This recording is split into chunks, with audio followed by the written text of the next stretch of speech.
All right. Hi, everybody. I'm really excited about the next conversation that we're going to have on a bench. I'm here with Donna Lynne, who is the CEO of Denver Health. And Donna, welcome, and thank you for coming to the bench. And I'm looking at my notes here, and your resume is really impressive. Like, we could take the whole 25 minutes with me just reading about your resume. It's long because I'm old. Well, I'm not going to comment on that, but right. So I'm so glad that you would come and join us here for really what I think is a really important conversation. And as we get started, one of the questions that I'm interested in is, as CEO of Denver Health, the health system addresses a lot of unique medical needs, and particularly with the population that we serve. Mm-hmm. So can you talk a little bit about Denver Health and how they serve the people that are experiencing homelessness? Sure, absolutely, and it's great to be here. Denver Health has been serving Denver since 1860. Wow. So we really feel that we are an essential part of the fabric of the community. And the community, thrives by being a great place to live, a great place to work.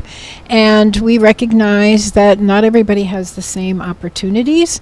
And they come with a variety of whether it's illnesses, social needs.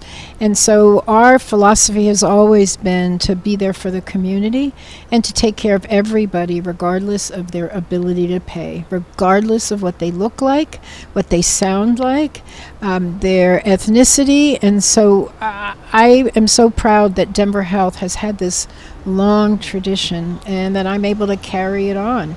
As you've seen an increase in our homeless population, Denver Health has been there to respond, whether it's through our ambulance calls, through other services that we provide. And we want to see, just like you do, and hopefully everybody in the community, a pathway for these individuals to get back into a healthier life, housing, and other things that make them productive members of society. Yeah, and that is so important. I think sometimes when people have never experienced homelessness themselves or don't know anyone that has, we cannot think about what it would be like to be living on the streets, right? If I have a headache, I can reach into my desk drawer or my medicine cabinet and I take some Tylenol. It's easy for me to access and I'm feeling okay in the next little while. What if you don't have that? Or what if you're dealing with anxiety or another health issue? And then, oftentimes what happens is, as you know, is that people end up going to the emergency room and they frequent the emergency rooms because they don't have a family doctor. They're not connected to the health system in that way, but they need help, and the only way that they can do that is to go to the emergency room. So when your staff, the paramedics and the people in the EDs and things like that, when they encounter sort of the same individual over and over again, how do they keep their compassion? It's a great question, and that's true even if someone isn't homeless or has some housing insecurity, that we might see repeat people because getting to healthcare in a clinic, for example, that's open from 8 to 5, and that's the model pretty much across the country, is often hard if you're working 2 jobs or you have children who need daycare. And so we see a lot of individuals who have many challenges, transportation, as I said, and housing is one component of that. One of the great things that Denver Health has is we do have what we call hospitalists. So these are people who are physicians and they have complementary staff. And so they'll see that, as you said, that repeat individual.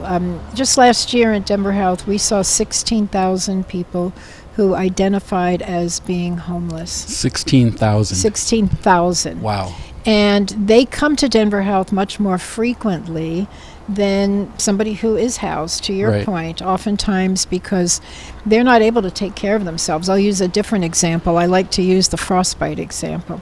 So somebody who is unhoused and maybe doesn't want to go to a shelter, even when they go to a shelter, they're just not able to care for themselves. Right. They come in, they have frostbite. If we discharge them, we know that frostbite, they're not going to be able to clean their wound. That case of frostbite maybe on one toe could be exacerbated by more exposure to the cold. So we are constantly debating, should we keep somebody in longer than what we get paid for? Because we know if we don't keep them, they're going to be back out, and then they're going to come right back in that revolving door again. So it is a dilemma. We have several units inside Denver Health that do care for people, and as I mentioned to you, and maybe we can get into it, we actually provide housing now for some of our patients. Yeah, I would love for you to speak more to that, because I would bet that people watching now, or that might see this later, I would bet that they don't know that Denver Health provides housing. So could you share that? Sure. About that. And our name is Denver Health and Hospital Authority. There's no housing in there, but I think the observations of many of our physicians was exactly what we were talking about, that people are coming back, and their medical condition, and in some cases their behavioral health or their substance use, is not getting helped by being outside and being in that revolving door. So about 2 years ago, we decided to invest in 2 housing programs, one with the Denver Housing Authority and the other with the Colorado Coalition for the Homeless, where we will provide, Denver Health pays for this out of our own resources, and those aren't very much. And so we provide what we call recuperative care. We have 20 apartments at the Colorado Coalition for the Homeless, where a patient who can be discharged but maybe needs some minor care, wound care, just something that can carry them over till they're physically able to resume their life. So those individuals go into those units for maybe 2 days, 3 days, maybe a week. And then we have longer term housing up to 90 days through the Denver Housing Authority, where we take patients who we hope would ultimately be able to qualify for more permanent housing through housing vouchers. And so we provide them that transition. They're healthy. They hopefully are healthy enough, and they are lucky enough to be able to qualify for Section 8 and other vouchers. So we've been doing that for 2 years, and partly because we were discovering we had hospital beds full of people who really didn't need to be in the hospital, and we weren't getting paid for them because many of those patients are uninsured, or they might be on Medicaid, and Medicaid says we're going to pay for this period of stay, and we're not going to pay anything else. Right. That is so amazing. When I first found out that you guys had made that decision, it really impacted me, because it would be easy for a health system to say, we don't do housing. We're a hospital, and somebody else has to figure that out. But the fact that you guys saw that need and searched for a solution, maybe not the best or the most permanent solution, but a solution that was better than the status quo, I think is extremely commendable. So can you talk a little bit about the issues of mental illness and substance use and how that impacts homelessness, and in particular what you guys see in the hospital? Sure. We obviously in Denver have seen a dramatic increase in the number of people that have mental health and substance use issues. I'll talk about one segment of the population, which isn't the population you normally serve, but that's young people. As you know, the incidence of mental health in our schools and amongst adolescents is growing, and Denver Health, we are actually in 19 of our Denver public schools with full clinics providing those services to young people. And I like to say that we are keeping young men and women in high school by providing those services. They are graduating, they're hopefully employed or going off to college, and that's really important. Again, that theme of we are an important part of the fabric of the city and county of Denver. The more traditional homeless, and of course some of those young people probably are in families where the family itself is housing insecure or homeless.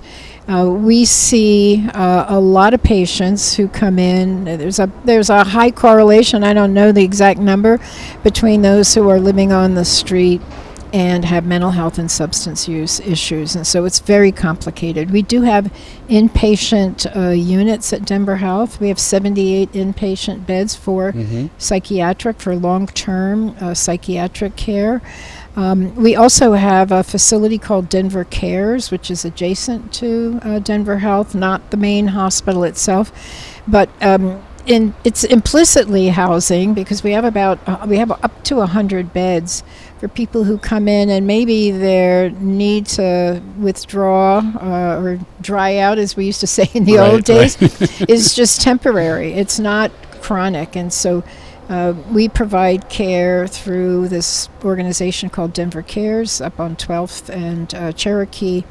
And my sense is a lot of those patients that come in there are homeless. So, as I said, 16,000 people that will identify as homeless, that we take care of. And it's, there's so many of these factors, whether it's lack of food, lack of health literacy, lack of transportation, that impact that population.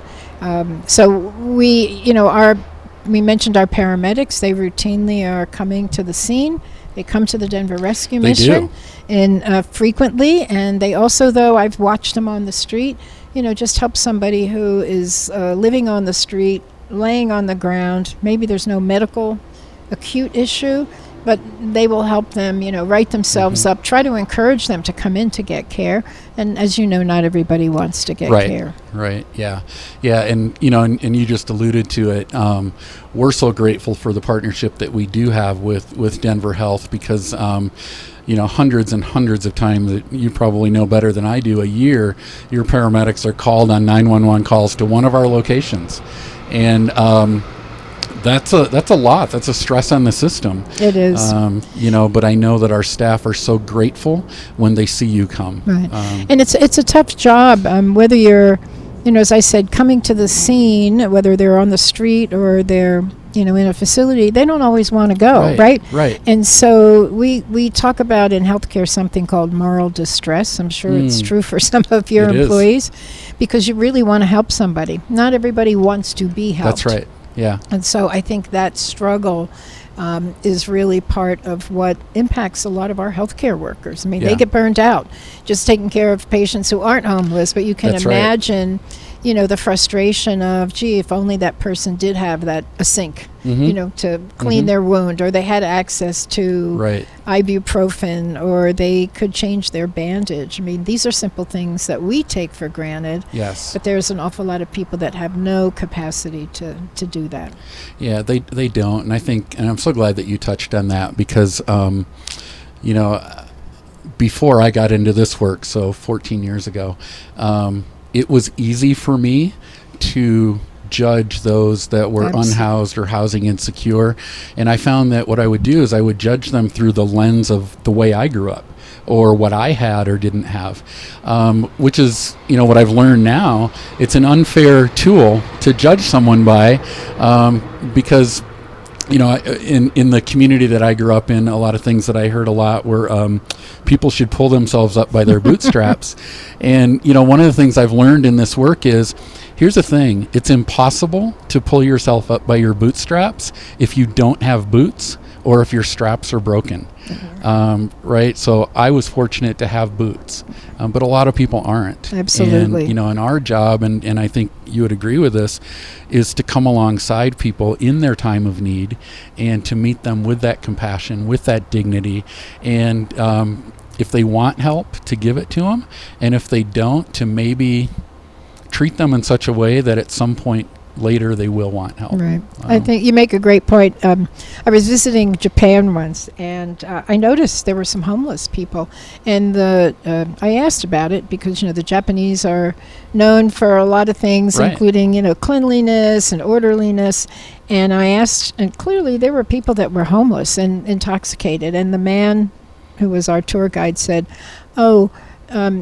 they're not homeless. They just want a little space. And I and I laughed and said, no, you're ignoring like a chronic condition that is oftentimes outside of people's control. Right. I don't think anybody wants to be born into an environment that says, I'm going to be homeless. I'm not going to have resources. Yeah. And so we have to recognize there are a lot of external factors that impact their homelessness or housing insecurity. Yeah. Well, and you talked about youth just a minute ago. And, we know at Denver Rescue Mission that about 49% of the middle-aged adults that we serve first experienced homelessness as a youth or as a child. Mm-hmm. And they may not have stayed homeless that entire time, but that's when the cycle started.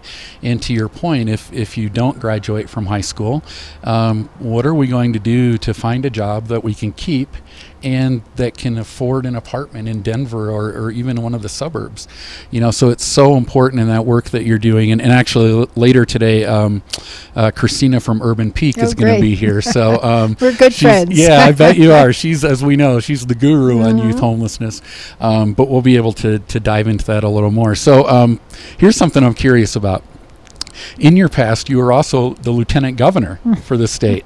So so many questions. The first one will be, how do you go from lieutenant governor of Colorado to the CEO of Denver Health? Well, so actually the right question is, how did I go from what I was to be the lieutenant governor? So my career has always been in the public sector, so I worked in New York City for 4 mayors, or it was in healthcare, and sometimes a combination of both. So I have a healthcare background. I have a PhD in public health, so I've always cared about that. I became the lieutenant governor because I knew the governor, and he wanted to run government like a business. He felt like we owe taxpayers accountability and transparency. And the way to do that is to say, here's how much money you're giving me, here's how I'm going to spend it, here's how I'm going to deliver outcomes. So it was a side trip. It actually had it was a dead end in terms of government, but the values that government has, whether it's federal, state, and local, generally is to serve people. And that is something that I carry with me just from my upbringing and from my values. And so moving from being lieutenant governor to running Denver Health, they're both large organizations. They care about making the state or the city better. And so it really wasn't that much. I would say the odd thing was maybe the lieutenant governor piece. And of course, you may know the state of Colorado's budget, a third of it is Medicaid. Right. And so there is a big nexus between many of the patients that we take care of who are homeless and many of the people that you see at the Denver Rescue Mission who are likely on Medicaid. Yeah. And we need, given how big it is, and obviously pressure now from Washington, if we can get at some of the underlying factors around why people are not healthy, they often have nothing to do with their health. It's environmental factors. And so having a house, having maybe counseling support, etc., will make them healthier, and it'll take pressure off of the Medicaid dollar, which just keeps growing much greater than the overall state budget. Right. Yeah. And that's a good segue to this question. From your unique experience and lens, what do you think is the proper role for government to play in the homelessness crisis? Wow, that's how many hours do we have to sit on this bench? It looks like we have 6 minutes from what I'm being told. Yeah, so and I think they're definitely, when you go back to what were our attitudes or what were our conclusions about people that were homeless, let's say. They didn't pull themselves up by their bootstraps. They were shiftless. They were taking advantage of, the public dollar. Remember, we used to say you were on the public dole. So many people that are in this situation do have mental health and substance use issues. And so we need to get at the root cause of why are they homeless. Most people aren't homeless, as you know, because their house burned down yesterday. Right. That was maybe there's certainly a segment, but these are chronic homeless individuals. And so we have to get at Why is that? You also bring up an important point around affordability. This is a great state. It's also unaffordable to live here. Whether you're talking about Denver or, our mountain communities are Right. also a problem. And you have stories of people sleeping in their cars, and you have severe differences in income. You have Aspen with people with, ski houses and Right. airplanes, and then you have the people that are expected to serve them. And that income that are often derived by individuals who are in the service sector isn't sufficient for housing. Right. And so you do have some of the homeless population. They're not suffering mental health or substance use. They just can't afford housing. So what is government's role? I think government's role is to make sure that there are affordable housing opportunities for people. And again, back into the providing health care. I'm a believer that health care should be universal, and we might not be in the situation that we are in now in terms of how poor our health outcomes are in America. They're awful compared to most European countries. So the fact that we have haves and have-nots, whether it's related to income, it's related to housing, it's related to health care, I think that's government's role, is to try to provide for equity for everyone. Yeah, that's well said. And I was thinking while you're answering, we have so many people that are in our shelters here at Denver Rescue Mission who are working more than one job. They're working 2 jobs. They're doing what some people would say everything right? They are getting up, they're going to a job, they're working 3rd shift, whatever it is. And those jobs, even together, do not pay enough to be able to afford even a studio apartment. And, so when you look at that, that has to, in my opinion, that has to cause us to say, then what as a community do we need to do about that? Because, one of the things I've always believed is that homelessness is actually a solvable problem. I think in a country like the United States, we have all the resources that we need to solve this problem. What I think we're lacking is the communal will, where everyone sort of agrees to lay down their preconceptions, their judgments, condemnations, whatever it is, and to bring to the table what they can bring to the table. And then if we can somehow get to that point where the entire community, business, churches, nonprofits, government, the private sector, where we all come together and say, okay, what makes sense? How do we make sure there's affordable housing? How are we making sure that everyone is making a livable wage? That's how I think we can solve this. I'm not sure how we get there, though. So if you have any advice. Well, on a personal level, one of my favorite expressions is there, but for the grace of God go I. And so that, I think, creates empathy for, as you said, we were born into middle-class circumstances. So we don't have a second thought about whether it's buying tickets to a football game or eating food in a restaurant. The global question that you pose, I think, is that the business community, I believe, needs to recognize that they are paying for a broken system one way or another. So I use healthcare as an example. Uninsured patients, we have to pay for them in some way. So what do we do in America? We charge businesses more money for their insurance to make up for the shortfall. And that's why I say if we had universal coverage for health care, we wouldn't have to do that. So the business community, we probably need to educate them a little bit more. We need to take some of the politics out of what's going on because, other than a few states, I think we're dealing with a lot of reactionary messaging around government's role. And we just have to look to Europe. In Europe, those countries spend more money on social supports than they do on health care. And so those in America, we spend less on social supports and more on health care. And the reason why we spend more on health care is because we let the sickest of the sick stay sick in many cases. And we don't get them to see a primary care doctor. So our systems, I'm proud about many things about being an American, but not our healthcare system. It needs some real work, and I think it will naturally flow to the population that the Denver Rescue Mission takes care of. Thank you. I wish we could talk a lot longer, but hopefully this will be the first of many conversations and ways that we can work together. And Donna Lynne, I'm just so thrilled that you would come and sit on the bench. So thank you so much. And thanks for what you do. You're welcome. Thank you. And we're going to take a short break, and then we'll be back with our next guest.